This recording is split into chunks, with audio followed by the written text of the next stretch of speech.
Praise the Lord. நம்ம இன்று கூட 2 வகையான இரத்தத்தின் குரலை குறித்து பேசப் போகிறோம். வேதத்தில் 2 வகையான இரத்தம் இருக்கண்டும்.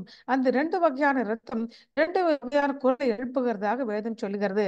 எபிரேயர் அதற்காக நாம் எடுத்துக்கொண்ட பகுதி எபிரேயர் 12:24. 2 வகையான இரத்தம் எது என்று சொல்லி பார்க்கும்போது, 1 ஆபேலின் இரத்தம், 2 இயேசு கிறிஸ்துவின் இரத்தம். அதாவது ஆபேலின் இரத்தம் அதிகமாக தேவனண்டே எழுப்பிக் கொண்டே இருக்கிறது.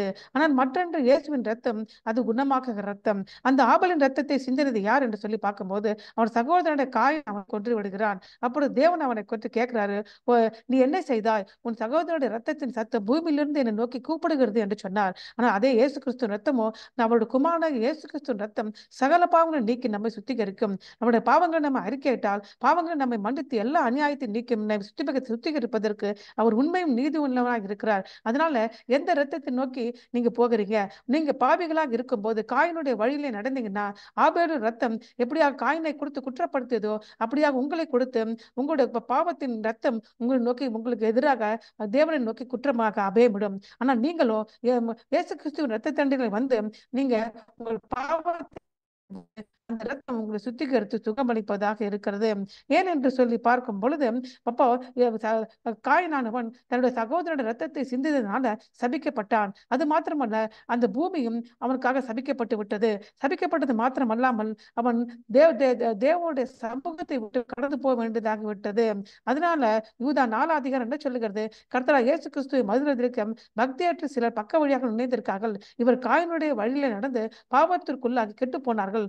காயினுடைய வழி என்னன்னு சொல்லி பார்க்கும்போது, பாவத்திலே போய் கெட்டு போகிற வழிதான் பாவத்தின் வழி, காயினுடைய வழி. அந்த காயினுடைய வழியில நடந்தீங்கன்னா, காயின் எப்படியாக தேவ சமுதாயத்திலும் துரத்தப்பட்டு நோத் என்ற தேசத்துக்கு அனுப்பப்பட்டானோ, அப்படியாக நாம் கூட பாவத்திலே எழுந்தவனா தேவ சமூகத்துல போக முடியாது. தேவ சமூகம், தேவ பிரசனம் இல்லாத இடத்துல இருட்டின் இடத்துல அமர்ந்து விடுவோம். காயினுடைய ஆரம்பம் எப்படி இருந்தது? அவளை பெற்ற தாயாக ஏவாள் இப்படியாக பெயரிட்டாள். கர்த்தரால் மனுஷனை பெற்றேன் என்று பெயரிட்டாள். ஆனால் அவன் செய்த பாவம் அவனை கர்த்தரோட சமூகத்தை விட்டு துரத்தினது. ஒவ்வொரு மனுஷனும் தேவ சாயலில் தான் உருவாக்கப்படுகிறான். ஆனால் அவன் பாவத்திலே நிலைத்திருக்கும் பொழுது அவன் தேவ சமூகத்தில் வந்துவிடக் கூடாதபடிக்கு பாவம் அவனை தடுத்து இருக்கிறது. அப்படிதான் காயினுக்கு நடந்ததாக இருக்கிறது.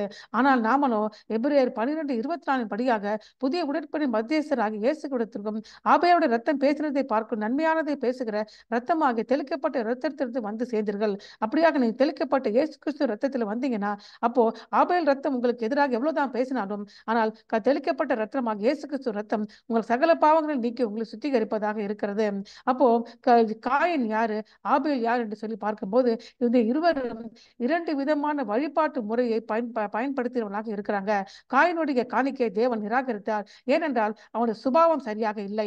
அதனால காயின் கோபம் அடைந்து கர்த்தரின் ஆலோசனை நிராகரித்து தன்னுடைய சகோதரனை கொலை செய்து தன்னுடைய குற்றத்திற்காக அறிவையும் பொறுப்பையும் மறுத்தும் அதற்காக ஏற்பட்ட தண்டனையை எதிர்க்கிறவனாக இருக்கிறான். அப்படித்தான் ஒவ்வொரு பாவியானவன் தன் பாவத்தில் இழைத்திருக்கும் போது தனக்கு கிடைக்கும் தண்டனையிலே தேவனை நோக்கி வராமல் தேவனுடைய எதிர்த்து நிற்கிறவனாக இருக்கிறான். தன் பாவத்தின் நிலையை உணராமலே இருக்கிறான். அதுதான் காயினுடைய நிலையாக இருக்கிறது. ஆபேல் என்று சொல்லி பார்க்கும்போது, காயின் செய்கிற பாவத்தை எதிராக ஆபேல் அபயப்பட்டது போல நம்முடைய செய்கிற ஒவ்வொரு பாவத்துக்கு எதிராக ஆபேலின் ரத்தமாகிய நம்முடைய பாவ ரத்தம் தேவனை நோக்கி அபயப்படுவதாக இருக்கிறது. அதனால்தான் தேவன் அப்படியா காயினை நோக்கி எப்படியாக ஒரு அறிவுரை கூறுகிறாரு. நீ நன்மை செய்தால் மேன்மை இல்லையோ? நீ நன்மை செய்யாதிருந்தால் பாவம் வாசற்படியிலே படுத்திருக்கும்.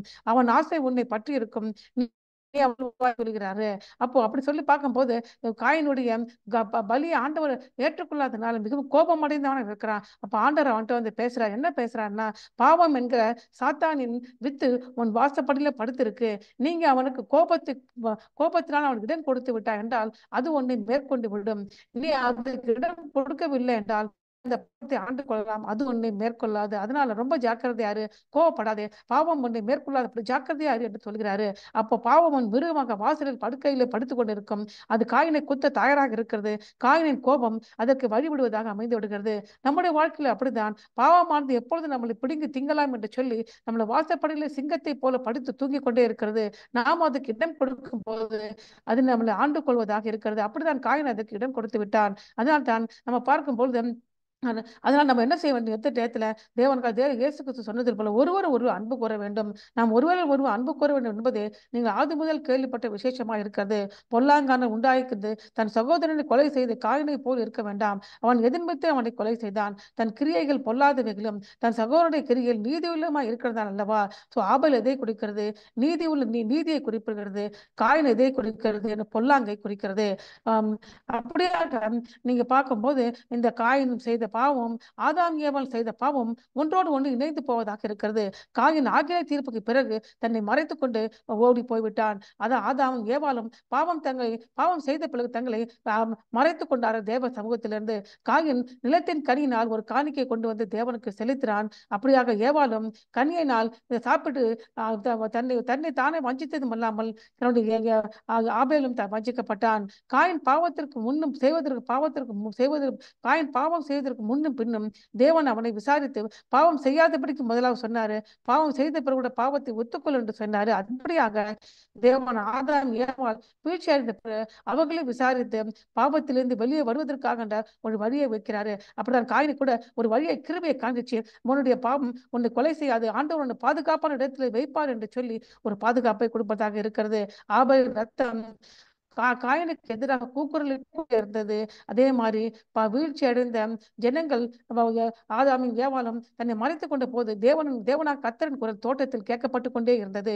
காயின் தன் சகோதரன் காவலாளியாக இருப்பதை மறுத்துட்டான். நான் தான் அவனை பார்த்துக்கணுமா, நான் தான் அவன் காவலாளியா என்று சொல்லி மறுத்தான். ஆனால் தேவன் மனிதனை தோட்டத்தில் வைத்து அதை காக்கும்படியாக வைத்தாரு. காயின் சபிக்கப்பட்டான். அப்படியே மேலும் பாம்பும் நிலமும் அப்படியாக சபிக்கப்பட்டதாக இருக்கிறது. அதனால நாம பார்த்த பிரகாரமாக ஆதியாகமம் 3:15 இப்படியாக சொல்லுகிறது. உனக்கும் ஸ்திரீக்கும் உன் வித்துக்கும் அவன் வித்துக்கும் பகை உண்டாக்குவேன். அவர் உன் தலையை நசுக்குவார், நீ அவன் குதிகாலை நசுக்குவார் என்று சொல்லப்பட்டிருக்கிறது. அப்போ இந்த சாத்தானின் வித்து எதை குறிக்கிறது என்றால் எந்த ஒரு தீய சக்தியும் சாத்தானின் வித்தை பிரதிநிதிப்படுத்துவதாக இருக்கிறது. அது ஸ்திரீயின் சந்ததியாகிய காயினுக்கும் காயினை அடைய ஆசைப்படுகிற வாசலில் படித்திருக்கும் பாவமாகிய சாத்தானின் சந்ததியும் அங்கு போரிட்டுக் கொள்கிறது. ஆனால் காயின் கோபம் கொண்டு தன்னை மாற்றிக்கொள்ளாத போது சாத்தானுடைய சந்ததி ஆகிய பாவம் அவனை மேற்கொண்டு விடுகிறது. அவன் அப்படியாக கொலை செய்து விடுகிறான். அப்படியாக நன்மைக்கு இடையே இந்த போராட்டம் மனித குலத்தில் எப்போதும் இருந்து கொண்டே இருக்கும். ஆனால் இறுதியின் ஸ்திரீயின் வித்தில் வெளிப்பட்டிருக்கிற கர்த்தராகிய இயேசு கிறிஸ்து சிலுவையிலே சாத்தானின் தலையை நசுக்கி நமக்கு வெற்றியை கொடுத்து விட்டார். நான் உங்களுக்காக ஜெபிக்க விரும்புகிறேன். அப்போது நன்றி சேர்த்து இந்த நாள்ல கூட ஆண்டவரே கர்த்தாவே, என் ராஜா ஆபேலின் ரத்தத்தை விட அதிகமாக ஆண்டவரே சத்தமிட்டு எங்களை பரிசுத்தப்படுத்துகிற ஆண்டவரே தெளிக்கப்பட்ட ரத்தமாக இயேசு கிறிஸ்து ரத்த தண்டையில எங்களை கொண்டு வந்து விட்டதற்காக உமக்கு நன்றி. அன்பர் இயேசுவின் நாமத்தில் ஜெபிக்கிறேன் பிதாவே, ஆமென். கர்த்தர் உங்களை ஆசீர்வதிப்பாராக. ஆமென்.